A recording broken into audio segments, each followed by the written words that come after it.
The Bite of '87 was an incident that occurred in 1987 at Freddy Fazbear's Pizza. It occurs during the Five Nights at Freddy's 2 timeline, suggesting that the attack occurs during the day after the game's Night 6, when Jeremy Fitzgerald is asked to work the day shift and to stay close to the animatronics. As a result of the incident, the animatronics were no longer allowed to wander around the building during the day. The management decided to limit their free-roaming mode to night only so as to prevent their servos from locking up, as stated by the phone guy in episode 1. So, who are the perpetrators? I'm going to run through a couple of theories, and you guys can make up your own minds. Unlikely candidates. Toy Chica is an unlikely culprit, as her beak makes it hard to actually bite effectively. This is also the case for the Puppet and BB, due to the lack of hinged jaw piece, along with Toy Freddy and Toy Bonnie, due to their jaws being too flat and too dull to effectively bite into a human head. The original Bonnie can be ruled out as well, due to him completely lacking an upper jaw, as well as the original Chica, since she appears to be physically unable to close her mouth. These two were also likely in the parts and services during the incident, further proving that they are unlikely candidates. Foxy. Some fans have speculated that Foxy may have been the animatronic that had bitten the victim.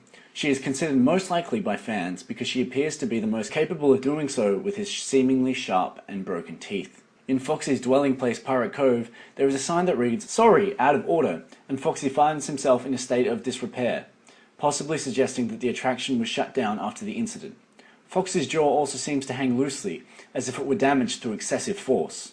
However, when entering the office to attack the player in the first game, his jaw is always closed, then falls open.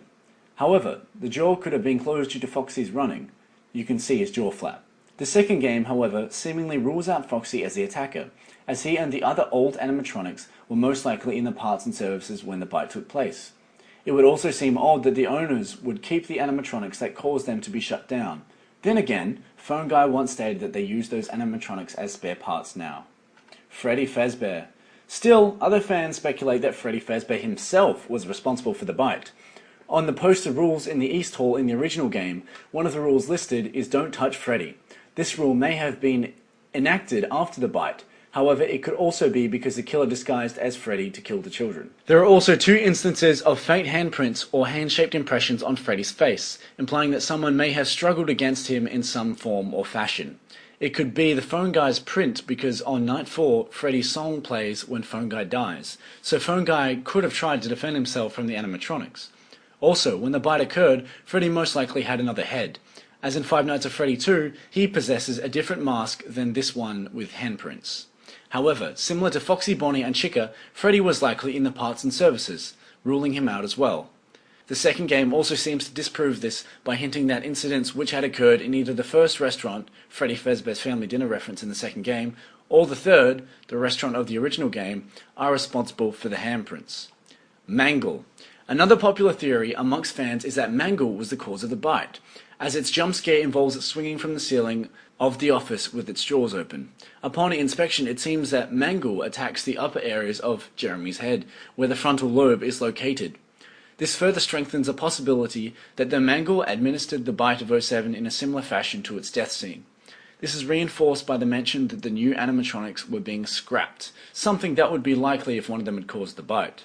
Another big piece of evidence that Mangle was behind the bite is that it would have a reason to bite a child, as it is known that the animatronic is dismantled daily by the kids and that the staff eventually stopped repairing it, leaving it as a take apart and put back together attraction, which could have led to it either hating children or seeing a child as a possible threat. This is questionable though, since on the 4th night, Phone Guy says that the animatronics interact with kids just fine, but when they encounter an adult, they just stare. Possible victims. Jeremy Fitzgerald. Jeremy Fitzgerald could have received the bite during Night 4 of the second game. Jeremy was informed that the animatronics were starting to behave abnormally to adults and almost aggressively towards the staff, yet completely normal around the children in the establishment. During Jeremy's final shift on Night 6, Phone Guy tells him that he would be working the day shift for the restaurant's last event, a birthday party. Phone Guy tells Jeremy to stay close to the animatronics to make sure they don't hurt anybody during the party. This foreshadows Jeremy's possible fate of being the victim of the bite. Mike Schmidt.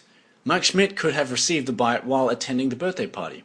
If he had, the result of the bite would have made him mentally handicapped, allowing Freddy Fazbear Pizza to pay him below minimum wage. Patron. If neither Jeremy or Mike received the bite, the next probable candidate would likely be a random patron at the restaurant. Other theories. Some fans theorize that the screams heard upon the player being attacked could be that of either the person bitten during the bite or one of the children from the missing children's incident. This is supported by the fact that the full version of the scream is speculated to be that of a child screaming, yet this could be an edited file of a group of children speaking, for the file has been replicated by editing a specific file of the website that Scott purchases his sounds from. It is unclear how exactly the victim lost their frontal lobe. One theory is that the culprit, whomever it may be, bit the victim's frontal lobe clean off. However, this is unlikely, as the resulting wound would most likely have caused the victim to die before medical attention could be provided. The most likely possibility is that the culprit bit into the victim's frontal lobe, causing irreparable damage.